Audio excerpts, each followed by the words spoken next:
Why does his manifesto bemoan the lack of security in the Hilton? And like, at what point was he writing that? Like, he had already gotten into the hotel and he's just taking a break to like type up an addendum to his manifesto? Like, what? And isn't it interesting how every right-wing influencer under the sun, most of them within the same 20 minutes, are tweeting about how this is why we need a ballroom. Ashley St. Clair has really been shedding a lot of light on the MAGA influencer network and how they coordinate their messaging in these group chats, and it really couldn't be clearer than it is here. Also, what a weird thing to focus on after you've ostensibly almost been killed. None of this is how you would respond when there's just been a threat on your life and everyone's immediate first response is, this is why we need a ballroom. It is funny because it really does feel like the only thing that he genuinely cares about, because he's like a doddering old man, and if he weren't in the White House, he would be in a home. First of all, the idea of the press correspondence dinner being held at the White House is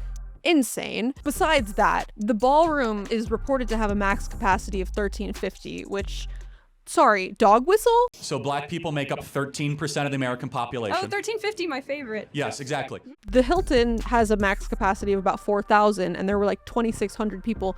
It wouldn't have been in the ballroom. It wouldn't have been in the ballroom. Not only White House Correspondents' Centers, we can have Kid Rock concerts in there. But no, this was the final push that we needed to introduce legislation that authorizes $400 million in government spending for the ballroom. If you don't think $400 million of taxpayer money is a good investment to create a secure facility at the White House, then I disagree. This is the number one job of the federal government, is national security. I have a pretty hefty digital footprint. I'm not one to conspiracy post, but the ChatGPT language addendum at the bottom of the manifesto, where for some reason the perpetrator laments that there weren't enough obstacles in a way that just happens to reinforce the subsequent rhetoric of every right-wing influencer in lockstep at the same time. This was like when those bullets had anti-ice written on them. They're like so sloppy. Dude, they rushed JD out of there, and with Trump, it's like one guy goes over and then just kind of stands there like an emoji till more people come over because he's like, I can't move this guy. Also, not strictly relevant, but pour one out for the wags, man. RFK ditching his wife, Kash Patel sprinting away from his girlfriend. They love to do this whole like, oh, we're beacons of masculinity and women need men to protect them, and then at the slightest sign of danger, they just sprint off and leave their wives and girlfriends to fend for themselves. Like, thanks, guys.